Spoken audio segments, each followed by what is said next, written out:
பொதுக்காலம் 25ஆம் வாரம் சனிக்கிழமை. முதல் வாசகம் சபை உரையாளர் நூலிலிருந்து வாசகம்.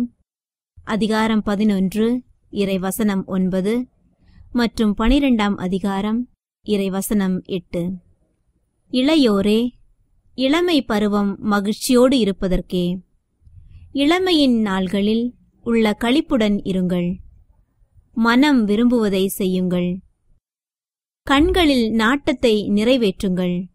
ஆனால் நீங்கள் செய்கிற ஒவ்வொரு செயலுக்கும் உரிய தீர்ப்பை கடவுள் வழங்குவார் என்பதை மறவாதீர்கள். மனக்கவலையை ஒழியுங்கள். உடலுக்கு ஊறு வராதபடி காத்துக்கொள்ளுங்கள். குழந்தை பருவமும் இளமையும் மறையக்கூடியவையே. ஆகையால் உன்னை படைத்தவரை உன் இளமை பருவத்தில் மறவாதே. வாழ்க்கை எனக்கு இன்பம் தரவில்லையே என்று நீ சொல்லக்கூடிய துயர நாட்களும் ஆண்டுகளும் வருமுன் அவரை உள்ளத்திலே நினை.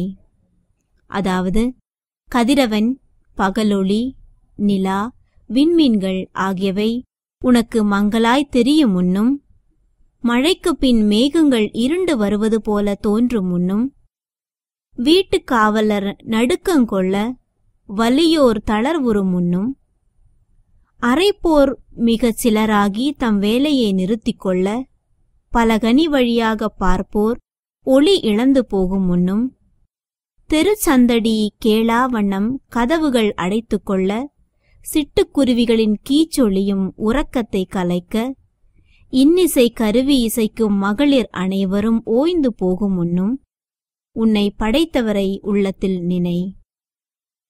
மேட்டை கண்டு அச்சங்கொண்டு தெருவில் நடப்பதை நினைத்து திகில் கொள்ளும் முன்னும், வாதுமை மரம் பூ பூக்கும் முன்னும், வெட்டுக்கிளியைப் போல நடை தட்டு தடுமாற ஆசையெல்லாம் அற்றுப்போகும் முன்னும், உற்றார் வீதியில் அழுது புலம்ப நீ முடிவற்ற ஓய்வுக்கு செல்லும் முன்னும் உன்னை படைத்தவரை உள்ளத்தில் நினை.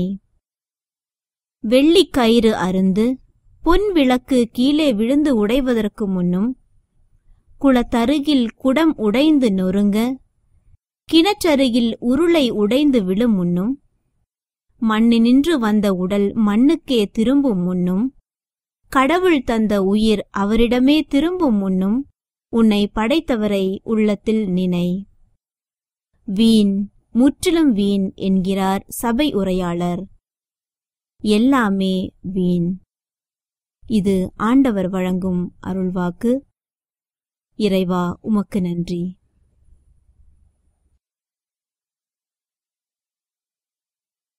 லூக்கா எழுதிய நற்செய்தியிலிருந்து வாசகம்.